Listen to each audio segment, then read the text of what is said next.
Well, hello dear viewers, this is Wolf and welcome to Level Up Reviews. Today we start new series, a legend in RPG genre and video games in general. So let's get started with Might and Magic Book 1, Secret of the Inner Sanctum. Let's jam!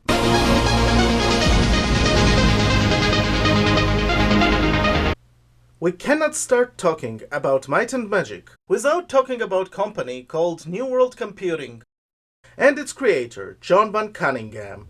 John was born in 1962. He was raised in West Hollywood, California. His mother was an artist, and his stepfather a neurologist. From childhood, he was in love with board games. Just like most of the RPG game creators, he discovered the D&D. He immediately fell in love with the game. But it was when John went to University of Los Angeles as a pre-med student, he discovered his true love: video games. He played Ultima and Wizardry every time he had a chance. With D&D, there was always a problem of gathering the group of friends, so of course, he was very happy to find a solution to his problem.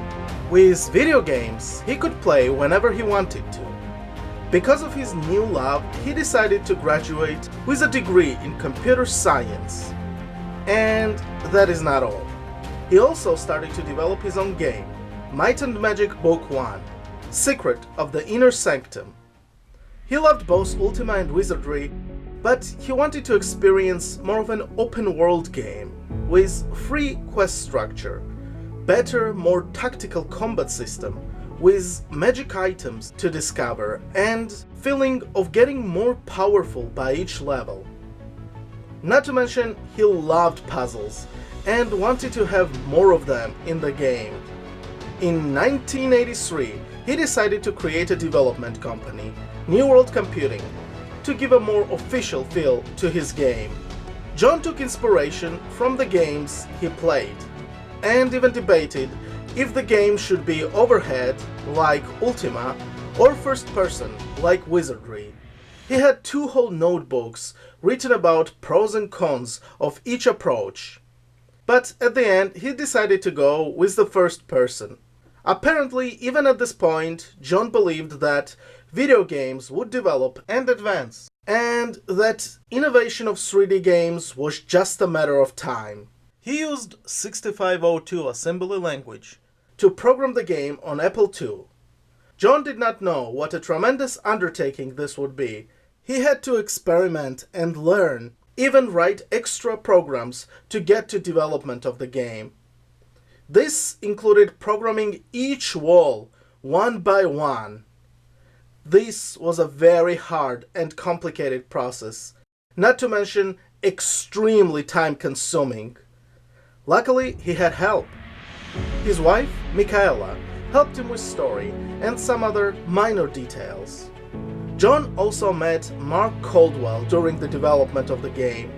Mark was really interested in video games, so he also wound up helping Van Cunningham's. It took 3 years to finish the game. By 1986, the game was ready to be released for Apple II. But here John faced another problem. He needed to distribute the game, so he took out an ad in Computer Gaming World magazine. This brought some attention to New World Computing. Unfortunately, game was not selling very well. Only 5,000 copies were sold. John Van Cunningham said that he enjoyed talking to customers one-on-one and did not want to give up distribution rights. Fortunately for New World Computing, solution to the problem would come. Activision, a large publishing company, would contact them and offer them a deal to become first associate publisher. You see, Electronic Arts already had something similar to this. So Activision was trying to keep up with EA, and New World Computing with their creative game was ideal. On the other hand, this would allow John to keep control over distribution process. So this deal was great for both sides. Once the deal was made between Activision and New World Computing moved out of John's apartment. They rented an office with a small warehouse. Around this time, Mark Caldwell became the first official employee of New World Computing. Activision also wanted to make game more accessible, so different ports were made for various platforms. After the addition of Activision, sales went up, and companies started to make serious money. The New World Computing was here to stay. Might and Magic very quickly entered the list of RPG grades, and it sold more than 100,000 copies by 1989. Compute magazine praised the game, loving the open world and free structure of it. Dragon magazine, issue 122, gave the game 5 out of 5 stars. Computer Gaming World also gave the game high praises and even put the game in its Hall of Fame in 1996. So both reception and the legacy of the game was great. The game is set in the world of Varn and is built on finding secret place, a mysterious Inner Sanctum. Of course, you start with character creation, which is standard here. You get 5 races to pick from: human, elf, half-orc, gnome, and dwarf. There are 6 jobs in total: knight, cleric, robber, sorcerer, paladin, and archer. You can create your own character or start with the pre-made party. New characters will start with just clubs. Pre-made characters do have better equipment and some gold, although you can roll better characters than pre-made party. Stats are determined by random dice roll. There are alignments in this game like in D&D. This will affect some of the quest rewards. Unlike in D&D, Paladin can have any alignment. Even gender has some effect in this game, like anti-male town of Portsmouth. Some of the squares damage male characters only. Your characters also age. There is a spell that can rejuvenate you, but it can also backfire and make you older. Magic is awesome in this game. It is divided into 2 schools, clerical and sorcery. Each school has 7 levels of magic. Some of the spells need gems to cast them. Spell points for the sorcerer are determined by intelligence stats. Clerical magic spell points depend on personality stats.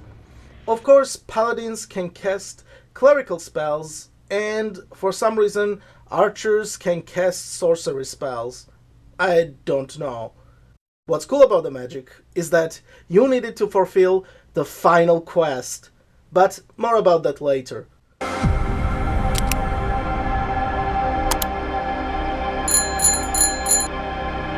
The world is large.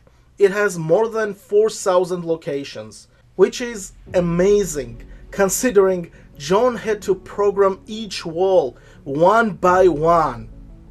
Luckily, you can fast travel by casting the fly spell. World map is divided into A, B, C, D, and E areas, each with 4 squares. By entering letter and number, you get to fly to the specific area, which is very creative and original.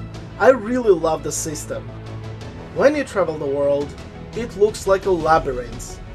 It is very atmospheric since each wall looks like a tree or a mountain. You even have some water areas. You need to use spell to walk on it. Towns are very standard, with equipment shop, food shop. Yes, you need food in this game, but it is not as annoying as it is in some other games. There is also temple, where you can cure or revive characters. When you get enough XP, you need to find a trainer who will level you up for money. You get XPs by fulfilling quests and fighting, of course. Battle system is okay. Monsters appear randomly most of the time, but there are some fixed encounter areas. Before entering battle, you get some options: to engage, run, bribe, or surrender, in which case you lose gold. Battle is turn-based, and turns are determined by character speed. Battle is over when enemy escapes or dies, or if you die. It will also end if entire party is put to sleep, are paralyzed, or knocked out. There are some areas where you cannot use magic, so this game can be tough. But game automatically saves in the inn, so you can restart the game from the last save. Not to mention, there is a fountain near the first town which maxes out all of your stats, so leveling up can be easy. There is plenty of content in this game with a bunch of side quests, which are usually rewarded by gold, gems, and XP. The Crazy Wizard's Cave always stood out to me. You see, when I first played this game, I did not realize you could jump. So I spent hours in Hall of Endless Encounter thinking that if I won enough battles, I would get to the end. I felt so stupid when I realized I was getting teleported at the starting line. I was extremely angry back then, but really, experiences like that is why I love RPGs. I miss feeling silly when I used to make mistakes in the games. It is rare to feel like that when playing modern games, but side quests make this game feel very alive. The main quest is fun. Finding the Inner Sanctum will take some time. First, you need to find an old man in dungeon below Sorpigal. He will give you message to deliver to Wizard Agar in the town of Erliqueen, who will send you to Town of Dusk. Here, an elf named Telgoran tells you to find Astral Brothers, Zom, who is in Algary, and Zem, who is in Portsmouth. Each one will give you part of the coordinates. At C1511, you will find Ruby Whistle, which is used to unlock gates of the secret stronghold. Here, you will find the golden key. There are some other things to do here as well, like fighting a Minotaur, but it is unnecessary. Golden key is used to go to secret entrance in Castle Doom to talk to imprisoned King of Alamar. He will give you Eye of Goros, artifact which reveals the fake king in throne room of Castle of Alamar. You need the King's Pass at A2015 to enter the throne room.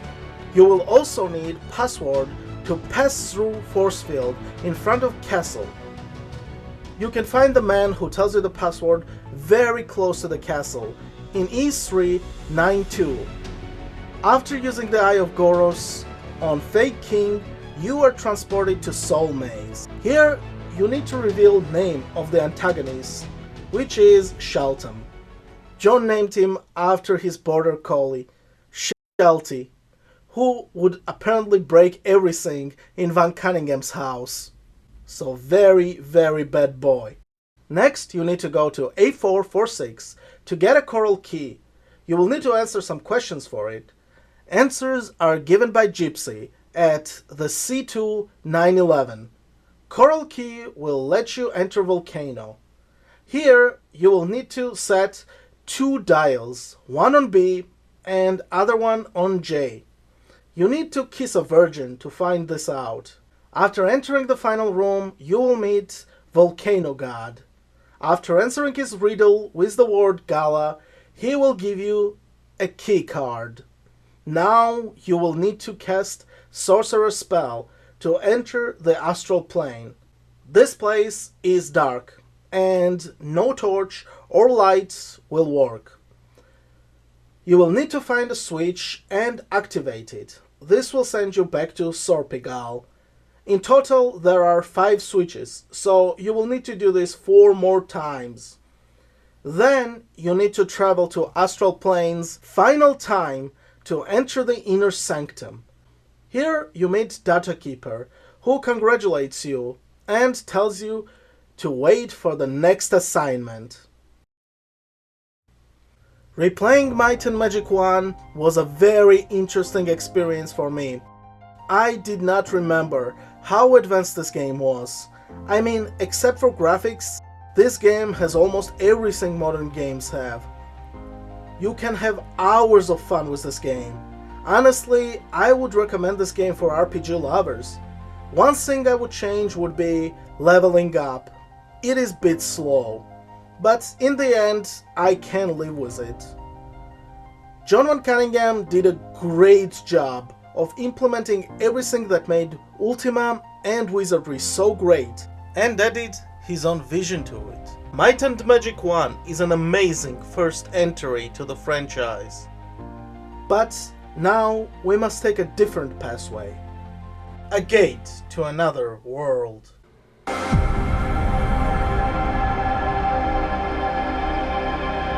Shout out to my brand new subscribers: DCO, Navikin, Black OX72, Lotus Grammary, Basics, Lofote, Art and DMB Toots, Nicholas, Devulfi, Rollo, Dave Ksuk, Yifei Chan, and all the rest of you whose names unfortunately I do not see. Welcome to my channel. If you like my video, please like, share and subscribe. And don't forget to leave a comment. Thank you very much.